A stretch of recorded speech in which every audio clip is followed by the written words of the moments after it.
Welcome to FinGrade, a learning initiative by Trade Brain. अभी तक हमने जो भी सीखा, जो भी जाना, आइए उसकी एक क्विक समरी कर लेते हैं।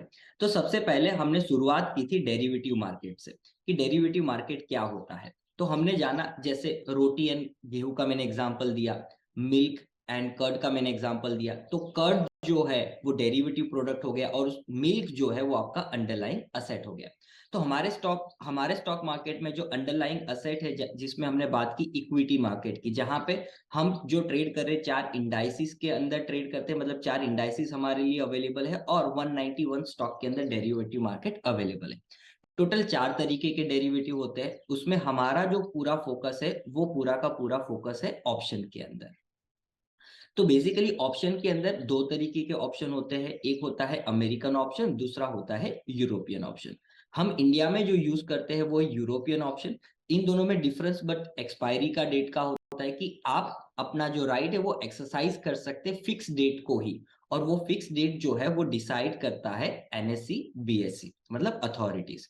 तो उन्होंने डिसाइड किया हुआ है कि निफ्टी की एक्सपायरी जो है वो हर गुरुवार को होगी, स्टॉक की जो एक्सपायरी है वो मंथ के आखिरी गुरुवार को होगी। तो उसी दिन आप उसको एक्सरसाइज कर सकते हैं, जबकि अमेरिका के अंदर ऐसा नहीं होता है। हम दो तरीके के ऑप्शन की हमने बात की, right to buy that is call option, और दूसरा होता है पुट ऑप्शन। तो कॉल से सी लिया गया, यूरोपियन से ई लिया गया और बन गया सीई एंड पीई। तो जैसे मार्केट की डायरेक्शन होगी, जैसे कि मान लीजिए मार्केट अगर ऊपर जा रही है तो कॉल की वैल्यू ऊपर जाएगी, पुट की वैल्यू नीचे जाएगी। तो अगर आपको लगता है कि मंदी का सौदा है तो आप पुट ऑप्शन खरीदेंगे, आपको लगता है तेजी का सौदा है, मतलब प्राइस ऊपर जानी चाहिए, तो आप कॉल ऑप्शन खरीदेंगे। बहुत ही सिंपल सा मैकेनिज्म है। और अगर आप खरीदते हैं तो उसको हम कहेंगे बायर, और अगर आप बेचते हो तो उसको हम कहेंगे सेलर, या फिर राइटर भी कहते हैं कि ऑप्शन राइटर है, ऑप्शन सेलर है, ये ऑप्शन बायर है। इसके अंदर हमने जाना कि जो ऑप्शन बायर होता है उसकी विनिंग प्रोबेबिलिटी 33% होती है, कम होती है, परंतु उसका जो आरओआई है वो काफी हाई होता है। जो सेलर है उसकी विनिंग प्रोबेबिलिटी ज्यादा है, लेकिन उसका जो आरओआई है वो एवरेज है या फिर लो है, परंतु ये कंसिस्टेंटली पैसे कमाता है, इसका साइकिल अप्स एंड डाउन चलता है। इसलिए हमें बहुत ही सोच के, समझ के, ध्यान से ऑप्शन बाइंग करनी है। जब अपॉर्चुनिटी मिले, सही अपॉर्चुनिटी मिले, तभी जाके वहां पे ट्रेड करना है। ऑप्शंस के बेसिक्स को हमने जाना, उसकी टर्मिनोलॉजी के बारे में जाना, स्ट्राइक प्राइस क्या होती है, लॉट साइज क्या होती है। इन सब चीजों से जब हम आगे बढ़े तो हमने फिर बात की ऑप्शन चेन की। मतलब ये जो पूरा ऑप्शन है, स्ट्राइक प्राइस, लॉट साइज, उसकी ओपन इंटरेस्ट, और ये उन सब चीजों को मिला के डिफरेंट डिफरेंट स्ट्राइक प्राइस को अगर एक टेबल में रखा जाए तो ऑप्शन चेन बनती है। तो ऑप्शन चेन के अंदर मेनली हमारी जो एनालिसिस थी वो ओआई बेस्ड एनालिसिस थी, मतलब ओपन इंटरेस्ट, कि मार्केट में सौदे कितने ओपन है। उसमें हमने एक अजम्पशन लिया, क्या अजम्पशन लिया कि ये डेटा जो है वो ऑप्शन सेलर का है। क्यों ऑप्शन सेलर का है? क्योंकि उसकी विनिंग प्रोबेबिलिटी ज्यादा है, वो ज्यादा प्रीमियम पे करता है। तो we think like option seller and act like option buyer. Option chain के अंदर हमने डिफरेंट डिफरेंट कॉम्बिनेशंस के बारे में जानकारी, जहां पे हमने टोटल जो कॉम्बिनेशन बनाए वो चार कॉम्बिनेशन बनाए, जिसमें मैंने आपको बताया कि अगर मान लीजिए कॉल राइटर प्राइस इंक्रीज हो रही है और पुट राइटर की प्राइस यहाँ पे डिक्रीज हो रही है, तो ऐसे में मार्केट तेजी से गिरेगा। अगर ये भी इंक्रीज हो रहा है, ये भी इंक्रीज हो रहा है, लेकिन स्लो स्पीड से इंक्रीज हो रहा है, मार्केट धीरे धीरे धीरे गिरेगा। तो ये सारे कॉम्बिनेशन को हमने पढ़ा, और उसको हमने एक वेबसाइट पे जाके देखा भी, और यहाँ पे हमने इस भी बात की थी कि निफ्टी के अंदर हम 5% की वोलेटिलिटी को लेंगे, मतलब कि मार्केट जो है, करंट प्राइस जो है, वहां से 5% ऊपर और 5% नीचे हम बात करेंगे।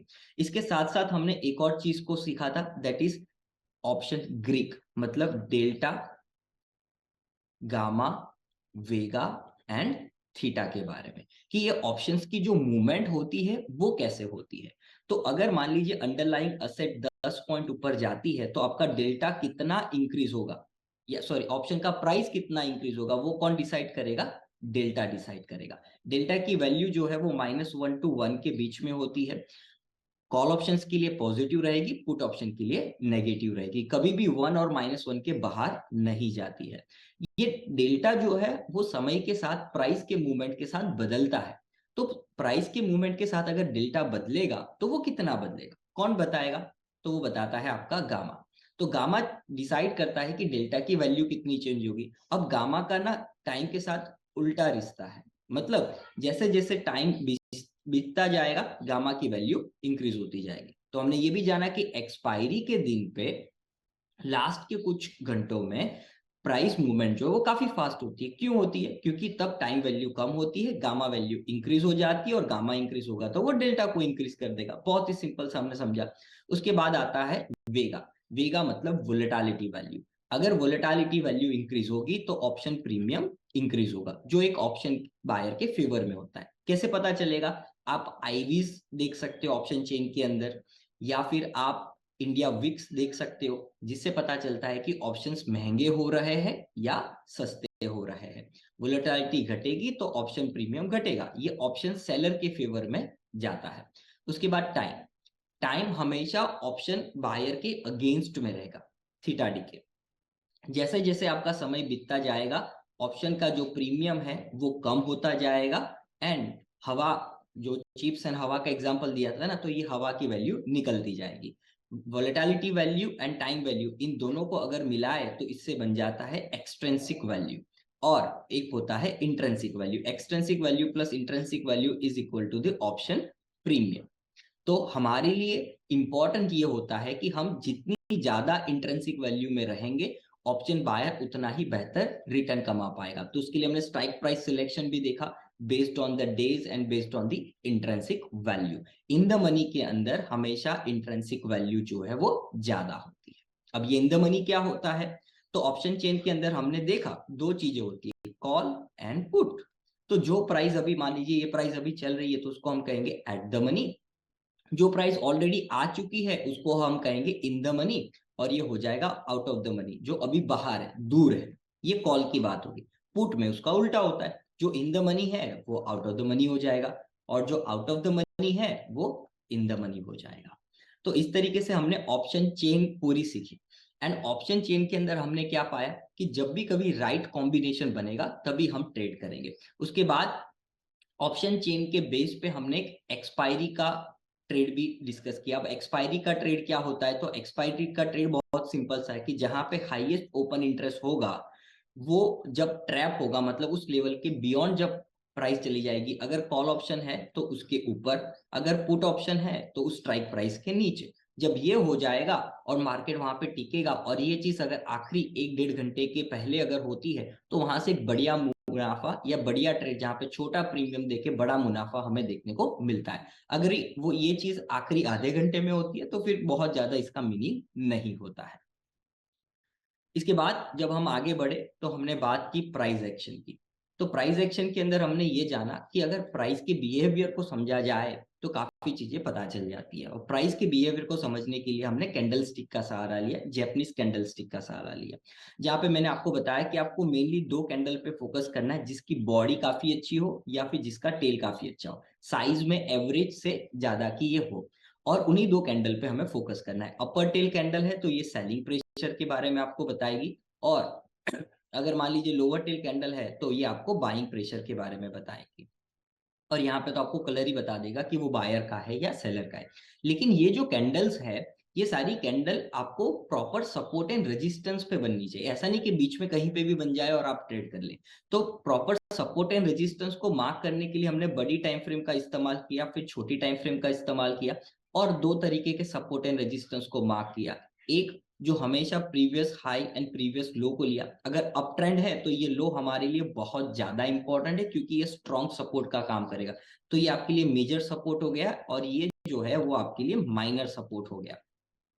अगर मान लीजिए प्राइस कुछ इस तरीके से जा रही है तो दूसरा स्टाइल ऑफ सपोर्ट रेजिस्टेंस होता है कंजेशन जोन। ये सबसे ज्यादा स्ट्रॉन्ग होता है। तो जब भी कभी प्राइस यहाँ पे आएगी तो चांसेस ज्यादा है कि वो वहां पे सपोर्ट लेके बाउंस बैक कर सकती है। तो ये एरिया पे अगर आपको ऐसी कोई कैंडल मिल जाए या फिर ऐसी कोई कैंडल मिल जाए और वहां पे ओपन इंटरेस्ट आपका बायर की तरफ का हो, मतलब कॉम्बिनेशन माइनस प्लस का हो सकता है, जहां पे पुट वाले ऊपर जा रहे हैं कॉल वाले नीचे जा रहे हैं, ऐसा कोई कॉम्बिनेशन है तो परफेक्ट यहाँ पे आपके लिए ट्रेडिंग डिसीजन बनता है बाय का।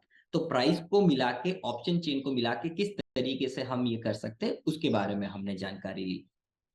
इसके आगे जब हम बढ़े तो हमने मनी मैनेजमेंट के बारे में भी पढ़ा, ट्रेड मैनेजमेंट के बारे में भी पढ़ा, साइकोलॉजी के बारे में भी पढ़ा कि ट्रेडिंग डिसीजन जो है वो तो हम price action and open interest के हिसाब से ले लेंगे, ट्रेंड लाइन के बारे में भी हमने पढ़ाई की, तो उससे तो हो जाएगा, लेकिन उसको प्रॉपरली मैनेज करना है। तो उसके लिए हमने रूल बनाया, फ्री ट्रेड का रूल। फ्री ट्रेड के रूल में क्या था कि आप पहला ट्रेड करो, अगर वो प्रॉफिट में होता है तो आप एलिजिबल हो सेकंड ट्रेड लेने के लिए, अगर सेकंड ट्रेड भी प्रॉफिट में होता है आप एलिजिबल हो थर्ड ट्रेड लेने के लिए।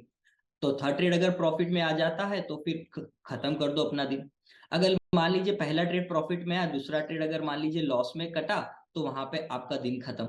उसके बाद मान लीजिए आपका जो पहला ट्रेड है वही अगर लॉस में चला जाए तो आप वहां से दूसरा ट्रेड करो, दूसरा ट्रेड अगर प्रॉफिट में आता है तो आपका दिन खत्म, जिसका लाइव एग्जांपल भी हमने लिया। और सेकंड ट्रेड अगर वो भी आपका लॉस में चला जाता है तो वो ट्रेड आपका वहीं पे खत्म, फिर उसके आगे आपको नहीं बढ़ना है। और अगर मान लीजिए आपने यहाँ पे 1,000 रुपए कमाए, तो नेक्स्ट ट्रेड जब आप लोगे तो वहां पे आप 50 to 60% ऑफ द प्रॉफिट ही उसको रिस्क पे लगाओगे, उससे ज्यादा आप रिस्क वहां पे नहीं लगाओगे। एज अ बिगनर तो बिल्कुल नहीं लगाना चाहिए। तो कुछ इस तरीके से हमने ट्रेड मैनेजमेंट, मनी मैनेजमेंट के बारे में जाना। फिर मैंने आप लोगों को विनिंग प्रोबेबिलिटी के बारे में भी बताया कि मिनिमम कैपिटल जो है एक विनिंग प्रोबेबिलिटी के हिसाब से कितना होना चाहिए। फिर हमने चीते की साइकोलॉजी को समझा, जिससे ऑप्शन बायर की जो साइकोलॉजी है उसके बारे में हमें जानकारी मिली कि किस तरीके से ऑप्शन बायर इंतजार करता है रन पॉज रन के कॉन्सेप्ट का, कि मार्केट जब वो कंसोलिडेशन में चला जाता है उसके बाद जब वो वहां से रेंज से जब निकलता है ना, तब जाके वो यहाँ पे अटैक करता है, बैठा रहता है, देखता है, शिकार को अपने नजदीक आने देता है और फिर वो ट्रिगर दबाता है। तो इस तरीके से ऑप्शन बायर की साइकोलॉजी के बारे में भी जाना। तो आई होप आपको ये सेशन अच्छा लगा होगा, क्विक समरी था। एंड पूरे सेशन को आप बार बार देखिएगा, पूरे कोर्स को बार बार देखिएगा, हर बार आपको कुछ ना कुछ नई चीज मिलती जाएगी। धन्यवाद।